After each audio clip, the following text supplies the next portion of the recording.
सुर्खियों में। नमस्कार, आप सुन रहे हैं हमारा साप्ताहिक कार्यक्रम प्रदेश की सुर्खियों में। मैं हूं राशिद अहमद खान। संविधान, जी हां, अक्सर कहा जाता है कि देश संविधान से चलता है।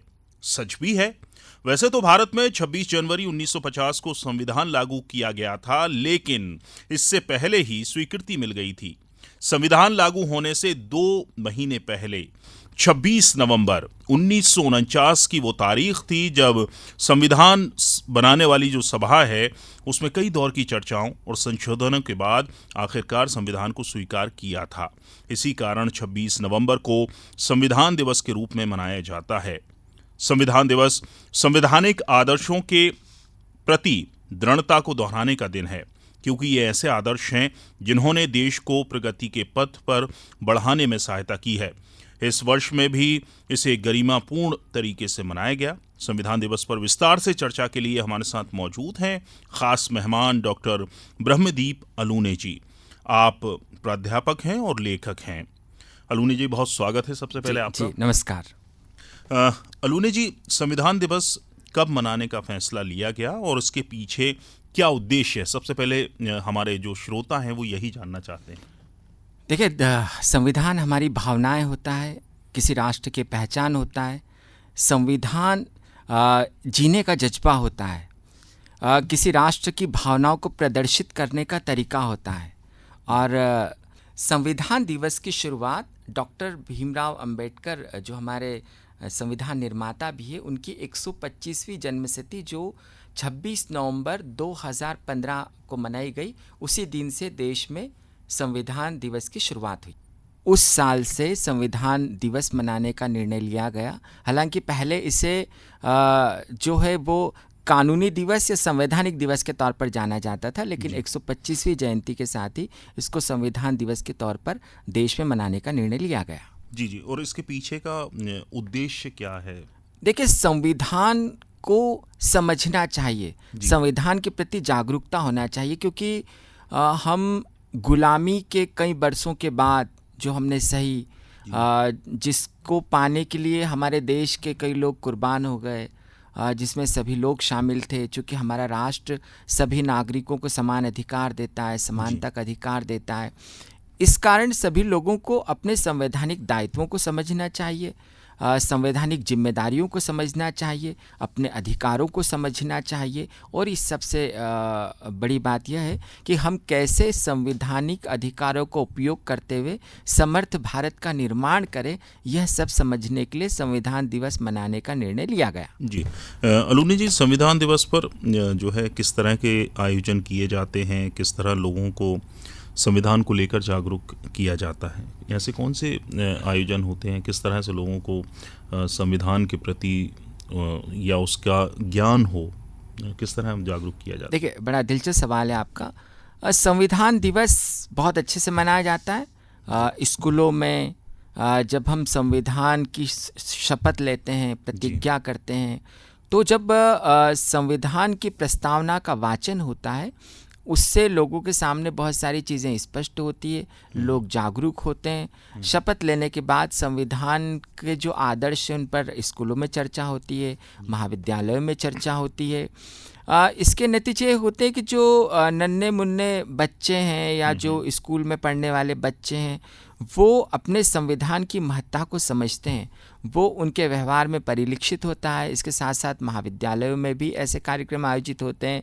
और अब तो सरकार के जो सभी विभाग है वहाँ पर परिचर्चाएं होती है, निबंध लेखन होते हैं, इस पर लोगों से बातचीत की जाती है, लोगों को शपथ दिलवाई जाती है। तो भिन्न भिन्न तरीकों से संविधान की जागरूकता को लेकर यह जो विचार पिछले कुछ सालों में लोगों को दिया गया है, इसके अच्छे परिणाम हुए और आम जन जो है वो अब संविधान को समझने लगा है और उस पर चर्चा करने लगा है। जी, अलूने जी, मेरी आपसे बात हो रही थी, आपने बताया था कि आप छात्र जीवन से ही संविधान से जुड़ी हुई जो भाषण होते थे, परिचर्चाएं होती थी, वाद विवाद के जो प्रतियोगिताएं होती थी उसमें भाग लेते आए थे। संविधान को आपने बहुत करीब से समझा है, पढ़ा है। मैं अगर ये जानना चाहूँ या हमारे श्रोता इसे आसान भाषा में समझ सकें कि संविधान बनने की कहानी, या यूं कहें कि जो प्रक्रिया है वो क्या थी, किस तरह संविधान निर्माण हुआ? देखिए, बहुत महत्वपूर्ण सवाल है और संविधान की प्रक्रिया को इसलिए भी समझना ज़रूरी है क्योंकि इस देश का लोकतंत्र उससे चलता है, क्योंकि यह देश संविधान से संचालित होता है और हर व्यक्ति को संविधान बनने की प्रक्रिया इसलिए भी समझना चाहिए क्योंकि वह संविधान की के साथ कदम ताल मिलाते हुए भारत के भविष्य को मजबूत करता है और इसके साथ ही साथ भारत का इसी से दुनिया भर में नाम होता है। जी। बात गुलामी के दौर की है, जब साइमन कमीशन भारत आया। अंग्रेज जो है वो अपने संवैधानिक अधिकारों को लाद देना चाहते थे भारतीयों पर और उसके बाद उन्होंने संविधान बनाने की प्रक्रिया तो 1857 के बाद ही शुरू हो गई थी, जब अंग्रेज़ों को लगा कि भारतीय जो है वो विद्रोह करें, वो विद्रोह कर कर आज़ादी को पा लेंगे, तो क्यों नहीं उन्हें थोड़े थोड़े अधिकार देकर उनके बीच अपनी जो अंग्रेजी शासनकाल है उसको मजबूत किया जाए। तो वे थोड़े थोड़े अधिकार लाते थे, संवैधानिक अधिनियम लाते थे और ऐसा करके उन्होंने राजा महाराजाओं की संपत्ति को अधिग्रहण कर लिया, थोड़े थोड़े अधिकार देने लगे, स्कूल कॉलेज खोलने लगे। ये सब अंग्रेजी शासन को मजबूत करने के तरीके थे। जी।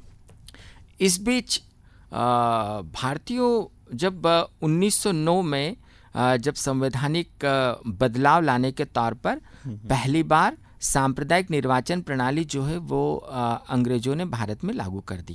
उसका तरीका यह था कि कैसे हिंदू और मुसलमानों के बीच दूरियां पैदा कर दी जाए।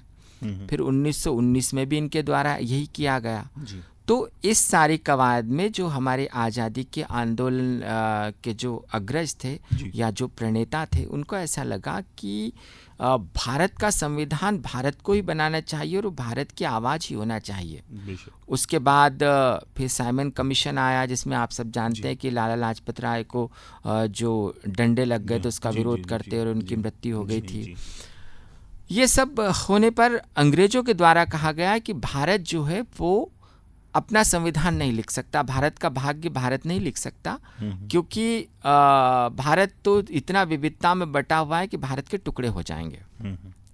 ये जब भारत को चैलेंज दिया गया, उसके बाद भारत में एक नेहरू रिपोर्ट आई, जिसके जो अध्यक्ष थे वो पंडित जवाहरलाल नेहरू, जो भारत के पहले प्रधानमंत्री थे, उनके पिता मोतीलाल नेहरू थे। वो रिपोर्ट आई, यहीं से शुरू हुआ कि हम भारतीय अपने भाग्य का निर्णय स्वयं करेंगे। उसके बाद लेकिन जब अंग्रेजों को लगने लगा कि अब यदि भारतीयों ने अपना संविधान लिख लिया तो भारत तो एक मजबूत राष्ट्र बन जाएगा और अंग्रेजी साम्राज्यवाद की चूल्हे हिल जाएगी। उन्होंने क्या किया कि उन्होंने जिन्ना के साथ मिलकर भारत विभाजन का पासा फेंका, जिससे कि जो हिंदू और मुसलमान हैं उनके बीच झगड़े हो और भारत का संविधान कभी पूरा हो ही नहीं सके। अब जिन्ना जो है वो भ्रमित तो थे ही और सांप्रदायिकता, उनकी जो महत्वाकांक्षाएं थी वो अंततः अंग्रेज जो चाहते थे उनके पक्ष में साबित हुई। ये दौर आगे चलता रहा और अंततः भारत विभाजन की तैयारी अंग्रेजों ने करी थी। लेकिन उस बीच देश में चुनाव हुए और देश में जब चुनाव हुए तो मुस्लिम लीग जो है वो बुरी तरीके से हार गई और भारतीयों की आवाज़ तत्कालीन समय में जो कांग्रेस थी, कांग्रेस पूरे देश में जीत गई। तो जब कांग्रेस जीत गई, उसके बाद जो जीते हुए उम्मीदवार थे उसमें से बहुत सारे लोगों का प्रतिनिधित्व लिया गया और इस प्रकार से संविधान की एक समिति बनी। इस समिति में इस बात का ध्यान रखा गया कि बहुत ही आला दर्जे के विद्वान हो जो संविधान को समझे। विभिन्न समितियां बनाई गई, जैसे उसमें डॉक्टर राजेंद्र प्रसाद थे जो अपने देश के पहले राष्ट्रपति थे। उसके बाद हरि सिंह गौर थे जिनका 26 नवंबर को जन्मदिन भी होता है। ऐसे बहुत सारे लोग, जो सरदार वल्लभ भाई पटेल थे, उसमें डॉक्टर अंबेडकर को तो प्रारूप समिति का अध्यक्ष बनाया गया। ऐसे जो है सीतारमैया, मतलब बहुत अच्छे जी, जो आला जी, दर्जे के जी। विद्वान थे, उनको लेकर एक संविधान समिति बनाई गई और फिर उन्होंने वो भी बड़े दिलचस्प है, हर कानून पर घंटों बहस होती थी, खूब बातें होती थी, जी, पक्ष विपक्ष तर्क कुतर्क सब होते थे। जी। और अंततः उसके बाद एक एक जो प्रावधान था या एक एक जो एक एक अनुच्छेद था जी। उस पर खूब चर्चा हुई। इसमें बहुत सारी चुनौतियां भी थी क्योंकि भारत विविधताओं से भरा देश है। दक्षिण में जीने का तरीका अलग है, उत्तर पूर्व में जीने बिल्कुल। का तरीका अलग है, उत्तर भारत अलग है। तो सबके जीने के तरीकों पर बात हुई, सबकी जो है पूजा पद्धति पर भी बात हुई, शैक्षणिक संस्थानों पर भी चर्चा हुई, कैसे जो दबे कुचले लोग हैं, वंचित वर्ग के लोग हैं, पिछड़े लोग हैं, उनको कैसे बराबरी में लाया जाए, ये सबसे बड़ी चुनौती थी। क्योंकि आर्थिक असमानता, सामाजिक असमानता, ये इस सब का तो भारत को सामना करना ही था। गरीबी और बेरोजगारी अंग्रेज हमको उपहार में देकर जा रहे थे। तो इसके साथ ही साथ एक बड़ी चुनौती यह भी थी कि कैसे भारत को एक रखा जाए, क्योंकि राज्यों जैसे आप देखिए नागालैंड को आप देख लें या आप असम को देख लें, बंगाल को देख लें, तो बहुत सारी विभिन्नताएं थी। तो कैसे भारत को एक रखा जाए, राज्यों और केंद्रों के बीच कैसे समन्वय रखा जाए और कैसे केंद्र को शक्तिशाली बनाया जाए जिससे कि स्वायत्तता की जो बातें हैं वो स्वायत्तता की बातें कम से कम हो और भारत की एकता अखंडता प्रभावित नहीं हो। इसी कारण तीनों सेनाओं का प्रमुख जो है अपने देश के राष्ट्रपति को बनाया गया, क्योंकि जो राष्ट्रपति होता है वो किसी राजनीतिक दल से नहीं होते और वो पूरे देश का प्रतिनिधित्व करते हैं। इसी प्रकार आप देखिएगा कि राज्यों में जनता मुख्यमंत्री को चुनती जरूर है, लेकिन वहाँ वो राज्य संवैधानिक तरीके से चले ये जिम्मेदारी केंद्र की होती है और विभिन्न राज्यों में राज्यपाल को भेजा जाता है। इसी प्रकार से कैसे देखिए यहाँ पर एक बात और मैं आपका ध्यान दिलाना चाहूँगा जो हमारे देश को खास बनाती है। आप भारत और पाकिस्तान देखिए, एक साथ दोनों देश आज़ाद हुए।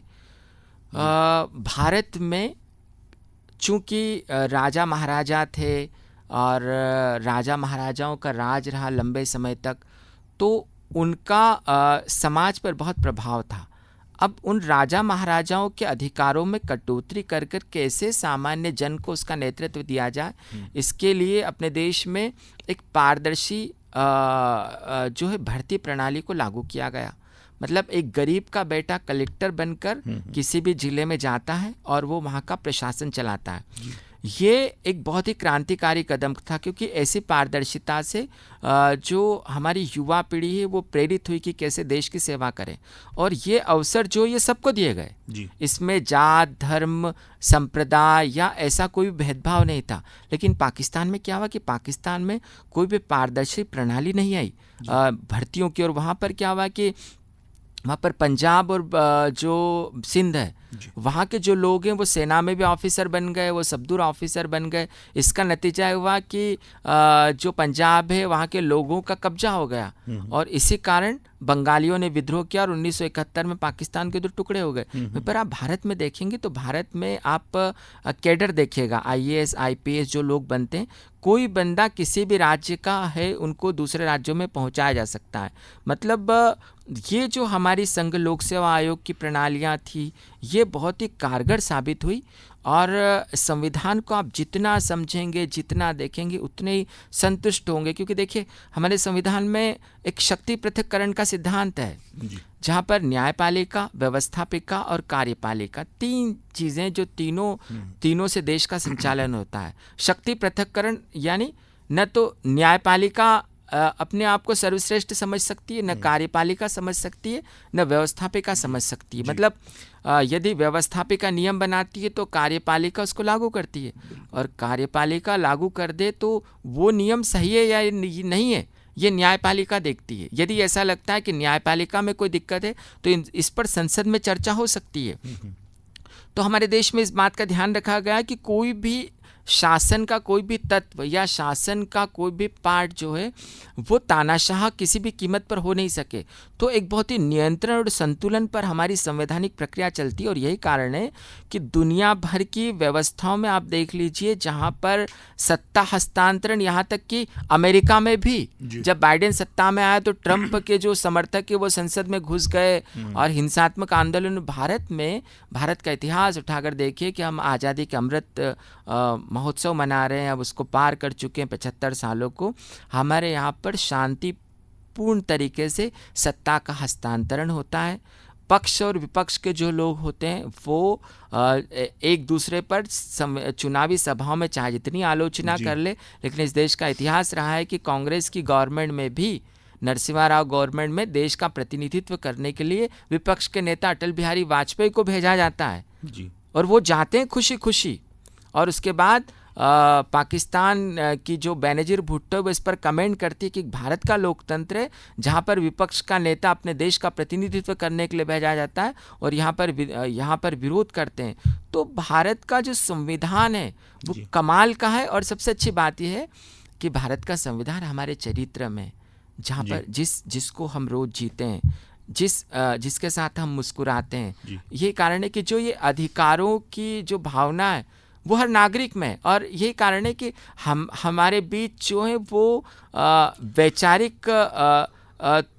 वैचारिक दूरियां हो सकती है, लेकिन मन की दूरियां कभी नहीं होती हमारे देश में, क्योंकि सबके मन में संविधान है और सब ये जानते हैं कि संविधान के साथ या संविधान के साथ कोई खिलवाड़ देश में हो नहीं सकता। और जब तक हमको संविधान पे विश्वास है तब तक ये देश का लोकतंत्र भी मजबूत होगा और तब जो भारत है वो भी समर्थ होगा। बिल्कुल। अलूनी जी, एक और मेरा सवाल ये था कि जो आम लोग हैं उनको संविधान की जानकारी क्यों होनी चाहिए? अगर कोई हमारे श्रोता ये सुन रहे हैं, संविधान को बहुत अगर पढ़े लिखे नहीं भी हैं, जो पढ़े लिखे हैं वो समझते हैं संविधान भी, कानून को भी समझते हैं, लेकिन जो पढ़े लिखे नहीं हैं उनको भी कम से कम अपने कुछ अधिकार मालूम क्यों होने चाहिए? संविधान क्यों मालूम होना चाहिए? देखिए, बड़ा अच्छा सवाल है। आज़ादी के बाद कुछ ही दिन बीते थे कि एक रोज़ एक महिला ने देश के पहले प्रधानमंत्री पंडित जवाहरलाल नेहरू की कॉलर पकड़ ली एक कार्यक्रम में जी। और महिला ने कहा कि इस आज़ादी से मुझे क्या मिला?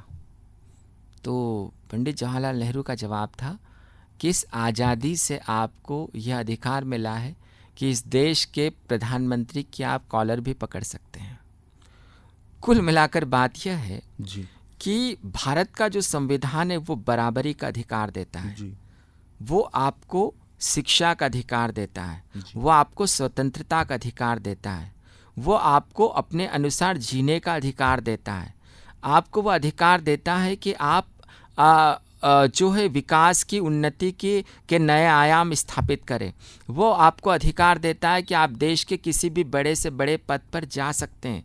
वो अधिकार देता है कि आप देश का प्रतिनिधित्व कर सकते हैं। आप देखिएगा इस देश में बहुत कम पढ़े लिखे लोग जो हैं वो बड़े बड़े पदों तक पहुँचे हैं और उन्होंने देश का प्रतिनिधित्व किया है। तो कोई भी चीज़ आपके विकास में आड़े नहीं आती यदि आप भारतीय नागरिक हैं। आप भारत की सेवा कर सकते हैं जब देश के सभी नागरिकों में, सभी जातियों में, संप्रदायों में, धर्मों के लोगों में यह भावना होती है कि हमें सबको बराबर के अधिकार प्राप्त हैं।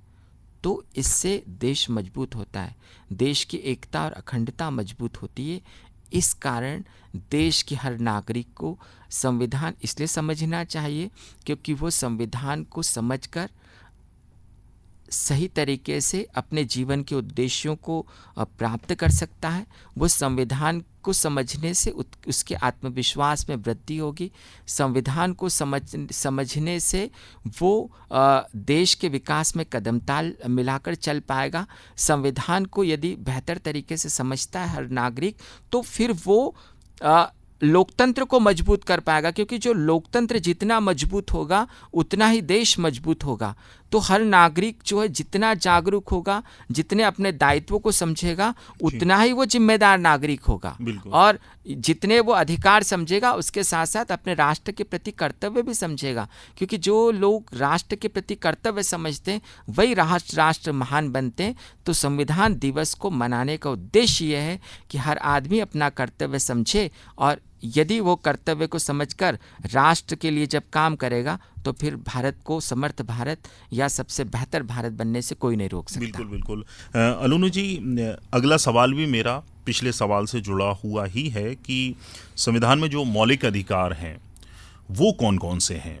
जो मैं ये समझता हूँ, और आप भी मेरी बात से इत्तेफाक रखते होंगे, कि हर जो भारतीय को अपने मौलिक अधिकारों का पता होना चाहिए कि हमारे मौलिक अधिकार कौन से हैं। क्योंकि अगर अधिकार पता होंगे तभी तो आप उनको मांग सकते हैं या उन पर चल सकते हैं, उनको फॉलो कर सकते हैं। जी बिल्कुल। देखिए, मौलिक अधिकार जो है उनको संविधान की ताकत समझा जाता है जी। क्योंकि मौलिक अधिकार जो होते हैं वो किसी भी नागरिक को यह एहसास कराते हैं कि उनके अधिकारों से कोई भी छेड़छाड़ नहीं हो सकती। जी। और जब भी उनको ऐसा लगता है तो वो न्यायालय के दरवाजे पर जा सकते हैं। और इस देश का इतिहास रहा है कि न्यायालय ने मौलिक अधिकारों की रक्षा के लिए बड़ी बड़ी सत्ताओं को न्यायालय ने जवाब दिए हैं और उनको चुनौती दी है। भारत में समानता का अधिकार है। जी। हम सब समान हैं। हम में किसी भी नागरिक में कोई भेदभाव नहीं किया जाएगा। न तो यह भेदभाव राज्य के स्तर पर नज़र आएगा, न शासन के स्तर पर नज़र आएगा, और किसी भी स्तर पर कोई भी भेदभाव किया नहीं जा सकता। मतलब सभी नागरिकों को समानता का अधिकार प्राप्त है। सभी नागरिकों को स्वतंत्रता का अधिकार प्राप्त है। स्वतंत्रता जो है वो जीने की स्वतंत्रता, पढ़ने की स्वतंत्रता, किसी पद को प्राप्त करने की स्वतंत्रता। लेकिन इस स्वतंत्रता को लेकर एक बात का जरूर ध्यान रखा गया है कि स्वतंत्रता अबाधित नहीं हो, क्योंकि यदि स्वतंत्रता अबाधित हो जाएगी तो फिर वो स्वच्छंदता में बदल जाएगी, और स्वच्छंदता जो है वो अलगाववाद की ओर प्रेरित करती है। तो आप स्वतंत्र हैं, आप अपने विचारों को व्यक्त कीजिए, आप स्वतंत्र हैं, अपने देश में कहीं पर भी घूम सकते हैं, आप स्वतंत्र हैं, किसी भी पद को प्राप्त कर सकते हैं। लेकिन आप देश कोई भी ऐसा आपकी स्वतंत्रता से देश की संप्रभुता का उल्लंघन नहीं हो, इसका ध्यान रखा जाता है। जी। फिर इसके बाद एक होता है शिक्षा और संस्कृति का अधिकार। आप जितनी चाहें वो शिक्षा अर्जित कर सकते हैं। बिल्कुल। आप खूब पढ़ लिख सकते हैं। जी। आप जिस भाषा में चाहे उसमें शिक्षा अर्जित कर सकते हैं। जिस भाषा में चाहें उसमें आप, यहाँ तक कि हमारे देश में जो भाषा को लेकर बहुत सारी भाषाएं जिस पर बड़ी बड़ी परीक्षाओं में उन भाषाओं को रखा जाता है, और आप उसमें परीक्षा भी दे सकते हैं, पढ़ सकते हैं। तो हमारे यहाँ पर कई प्रकार की धार्मिक संस्थाएं हैं जहाँ पर अपनी भाषाओं में पढ़ाया जाता है। तो इसको लेकर आप अपने अनुसार जी सकते हैं, आप अपनी मान्यताओं के अनुसार जी सकते हैं। आपको धार्मिक स्वतंत्रता का अधिकार भी प्राप्त है। आप अपने धर्म को लेकर उसकी अच्छाइयों को लोगों के सामने रख सकते हैं। तो धार्मिक स्वतंत्रता का अधिकार भी हमको प्राप्त है पूरी तरीके से। इन सब के बीच जो सबसे महत्वपूर्ण एक अधिकार होता है वो संवैधानिक उपचारों का अधिकार। ये बहुत महत्वपूर्ण अधिकार है। जिस संवैधानिक उपचारों के अधिकार में संवैधानिक अधिकारों की रक्षा कैसे करें, यह एक अधिकार होता है। इसको लेकर न्यायालय जो है वो हमेशा सतर्क रहती है और इस बात का ध्यान रखती है कि जो कोई राजसत्ता जो है वो कोई ऐसा काम तो नहीं करती कि जिससे कि लोगों के मौलिक अधिकारों का हनन हो। तो यहाँ पर संवैधानिक उपचारों का अधिकार भी बहुत महत्वपूर्ण हो जाता है। जी जी। क्योंकि अब कार्यक्रम का जो समय है वो समाप्ति की ओर बढ़ रहा है, ख़त्म होने की ओर है। एक और महत्वपूर्ण सवाल है मेरा, ये संविधान से थोड़ा सा इतर है। जो संविधान के जनक हैं बाबा साहब डॉक्टर भीमराव अंबेडकर, उनके बारे में सबको मालूम है, उनके बारे में पढ़ा है। लेकिन उनके कुछ अगर कुछ अनसुने किस्से अगर आपने पढ़े हों जो श्रोता जाने और जिससे उनको आगे बढ़ने में प्रेरणा मिले, ऐसे कोई किस्से, जैसे आपने एक बहुत अच्छा किस्सा पंडित नेहरू को लेकर बताया था कि उनकी कॉलर पकड़ ली थी, क्योंकि ये संविधान में ये अधिकार लोगों को है, अगर आप कर सकते तो इनके बारे में डॉक्टर भीमराव अंबेडकर के बारे में कोई किस्सा ऐसा हो जो संविधान निर्माण के दौरान का हो या उनकी पढ़ाई के दौरान का हो? देखिए, बिल्कुल एक जो पीढ़ी है हमारी, इवन बालपन से ही या युवा पीढ़ी को माँ बाप को शैशव अवस्था के बाद ही इवन ये बताना चाहिए कि किताबें हमको क्या दे सकती है और किताबों से हम कहाँ पर जा सकते हैं। उसका सर्वश्रेष्ठ उदाहरण है बाबा अम्बेडकर। वो अपनी किताबों में इतने खोए रहते थे कि उनकी लाइब्रेरी में हजारों किताबें हुआ करती थी, और वो जो किताबें वो जो उनके पास टिफ़िन ला कर रखा जाता था, तो कई बार वो टिफ़िन को खोलना भूल जाते थे, खाना भूल जाते थे। एक बार एक व्यक्ति उनसे मिलने आया जो बाबा अम्बेडकर का आशीर्वाद लेना चाहता था, और उसने बाबा अम्बेडकर के पैर छू लिए। तो बाबा अम्बेडकर को लगा कि मतलब वो इतने खोए हुए थे कि उनको लगा कि कोई जो उनके घर में बहुत सारे बिल्लियाँ और सब पाल लेते थे, तो उन्होंने कहा अरे रे रे मुझे परेशान मत करो, मुझे परेशान मत करो। तो जब बाबा साहब ने अचानक देखा कि वो व्यक्ति जो है वो उनका आशीर्वाद ले रहा, तो बाबा साहब बड़े वो हो गए कि मतलब बाबा साहब जो थे वो एक कमाल के व्यक्ति थे। इसलिए क्योंकि उन्होंने तमाम विरोधाभास के बावजूद पढ़ाई की, और वो किताबों में इस प्रकार से खोए रहते थे कि जब वो उनकी डेथ हुई तो उन्होंने अपनी जो किताबें हैं वो किताबें दान में दी, और उन किताबों को जब देखा गया तो हजारों किताबें थी, लेकिन सभी किताबों में अंडरलाइन सब किताबों को अंडरलाइन किया गया था। वो सारी किताबें उन्होंने पढ़ी होंगी और इतनी ध्यान से पढ़ी होंगी कि उनको सब समझने के लिए उनको अंडरलाइन किया होगा। बिल्कुल बिल्कुल। तो देखिए यही है कि किताबें जो है वो हमारे दिमाग को खोलती है। किताबें जो है वो हमको बेहिसाब ज्ञान देती है, लेकिन इन सब से दूर जो किताबें होती है उससे जो हमको ज्ञान प्राप्त होता है, उस ज्ञान के प्रकाश से कैसे हम जग को आलोकित कर सकते हैं, वो बाबा अम्बेडकर ने दिखाया था। और उनके ज्ञान से जो भारत आलोकित हो रहा है संविधान के जरिए, उन्हीं की याद में हम संविधान दिवस मनाते हैं। जी बहुत बहुत शुक्रिया डॉक्टर ब्रह्मदीप अलोने जी। आपने संविधान को लेकर, उसके निर्माण को लेकर, हमारे मौलिक अधिकारों को लेकर, बाबा साहब की शिक्षा को लेकर तमाम जो इतना डीप में बताया है हमारे श्रोताओं को, मैं बिल्कुल ये दावे के साथ कह सकता हूँ कि उनको अपने जो ज्ञान है उसमें इजाफा हुआ होगा। और कई जो प्रेरणादायक किस्से आपने बताए हैं, पंडित नेहरू वाला हो या डॉक्टर अंबेडकर वाला हो, वो उनको आगे बढ़ने में मदद करेगा। बहुत बहुत शुक्रिया। कार्यक्रम के आज के अंक में इतना ही। अगले हफ्ते फिर मुलाकात होगी, तब तक के लिए नमस्कार। सुर्खियों में